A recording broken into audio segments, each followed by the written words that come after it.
السلام عليكم ورحمة الله وبركاته. ዛሬ የምናየው አንድ ሰው ከገባበት ፈተና አላህ ሊያወጣው ሲፈልግ የሚልክለት መጀመሪያ ህልሞች አሉ። ይሄ ሰው ከበሽታው ሊድን ሲል፣ ከችግሮቹ ሊወጣ ሲል፣ ከመከራዎቹ ሊገላገል ሲል አላህ ለአንዳንድ ባሮች ህልሞችን ወይንም ደግሞ መናሞችን እንዲያይ ያደርጋል ማለት ነው። እነኚህ ህልሞች ወይንም እነኚህ መናሞች የቡሽራ የብስራት ህልሞች ይባላሉ። ያው አላህ ብስራቱን እያመጣለት ነው የሚፈልገውን ነገርና የብስራት ህልሞች የቡሽራ ህልሞች ተብለው ይዘረዘራሉ ማለት ነው። ህልምን አላህ ቁርአን ላይ ብዙ ቦታ እንደጠቀሰው በሰፊው አይተናል። ህልም በዲናችን ሰፊ ቦታ እንደሚሰጠው አይተናል።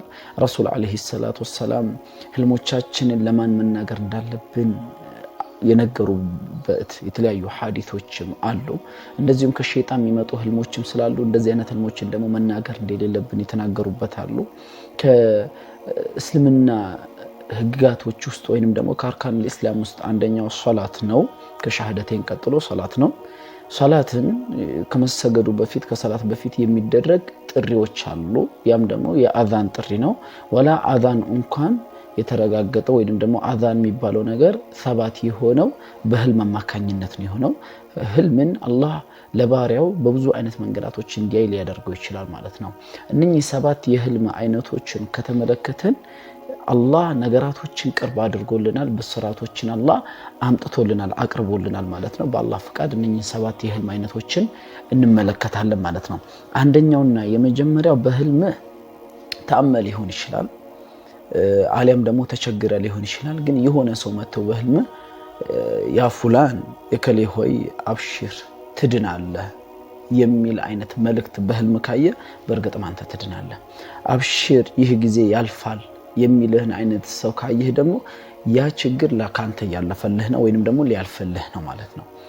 የሚያበስርህን ሰው አይዞን ቀላል ነው ታልፈዋለህ፣ አብሽር ከዚህ ህመም ከዚህ በኋላ ሰላም ትሆናለህ፣ ትገላገላለህ የሚል አይነት የብስራት መልእክቶችን በህልም አንድ ሰው ይዞልህ ከመጣ በእርግጥም አላህ አንተን ሊያድንህ ፈልጓል ማለት ነው። አላህ አንተን ከዛ በሽታ ከዛ ህመም ከዛ ጭንቀት አላህ ሊያወጣ ፈልጎ አንደኛው የሚልክልህ ህልም ይህ ህልም ነው። ሁለተኛው ደግሞ በህልም ውሻ መመልከት። አንድ ሰው በህልም ውሻው ማየቱን ብቻ ሳይሆን ውሻ ስትገል፣ እባብ ስትገል፣ ጊንጥ ስትገል እነኚህ ጎጂ የሆኑ ውስጣቸው ላይ ደግሞ መርዝ ይዘው ሰዎችን ሊጎዱ የሚችሉ አይነቶች እንስሳዎችን ነፍሳቶችን ስትገል በህልም ከተመለከትክ በእርግጥም አላህ ከዛ በሽታ አንተን ሊፈውስህ ነው ማለት ነው። በህልም እባብ ጨፍጭፈ ስትገል አላህ ከዛ በሽታ አንተን እያወጣ ነው። አለም ደግሞ ከገባህበት መከራ ከገባህበት ጥበት ከገባህባቸው ነገራቶች በሙሉ አላህ ረብል ዓለሚን አላህ አንተን ከዛ ውስጥ ፈልቅቆ እያወጣህ ነው። ሁለተኛ ብስራት የህልም አይነቱ ይሄ ነው። ሶስተኛው ደግሞ በህልም ተክቢራ መመልከት ነው። ተክቢራ ደስታ ጊዜ የሚደረግ ነው በብዛት። እንደዚሁም ደግሞ ከአላህ ከሚወዳቸው ቃላቶች ውስጥ አንዱ ተክቢራ ነው።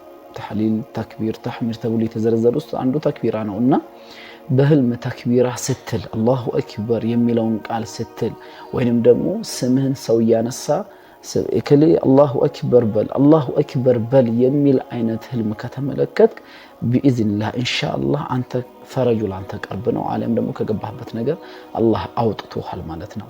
በሽታንም ቢሆን የሚልክልህ አላህ ነው። ችግራቶችንም ቢሆን እዛ ስር የከተተ አላህ ነው።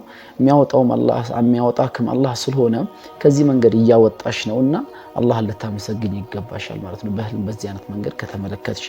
አራተኛውና ሌላኛው በህልም አጅዋ መመገብ፣ የመዲና ቴምር ወይንም የመዲና አጅዋ ቴምርን መብላት።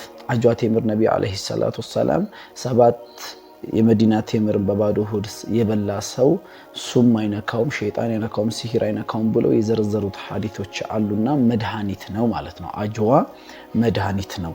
መድኃኒትነቱን መልእክተኛው ዓለይሂ ሰላቱ ወሰላም በሰሒህ ሐዲታቸው ውስጥ ነግረውናል። ስለዚህ በህልም አጅዋ ቴምር ስትመገብ የምትመለከት ከሆነ ብስራቱ ቡሽራው ላንተ ቅርብ ነው።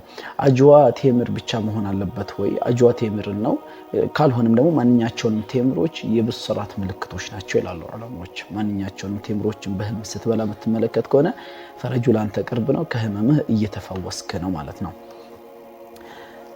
ሌላኛው አምስተኛው በህልም ከሰውነትህ ውስጥ ቆሻሻ ሲወጣ ጽድት ብሎ ሲወጣልህ መመልከት።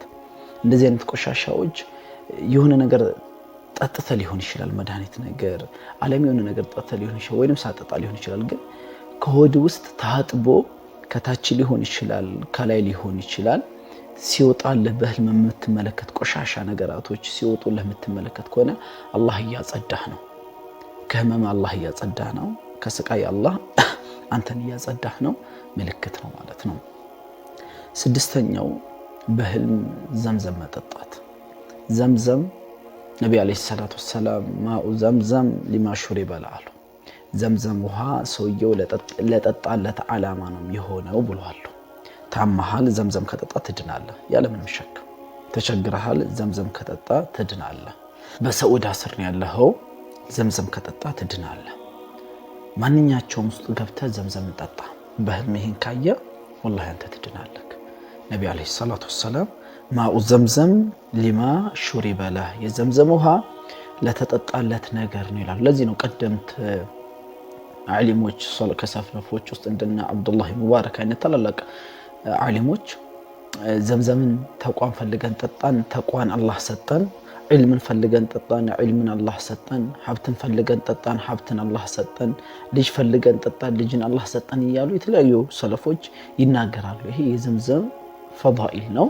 አላህ የተናገረው ረሱል ዓለይሂ ሰላቱ ወሰላም የነገሩን ነው። ዘምዘም እንደ ማንኛቸውም ውሃ የሚጠጣ ውሃ አይደለም። ዘምዘም ከውሃም የዘለለ ትልቅ ኃይል ያለው አላህ የሰጠን ስጦታ ነው ማለት ነው።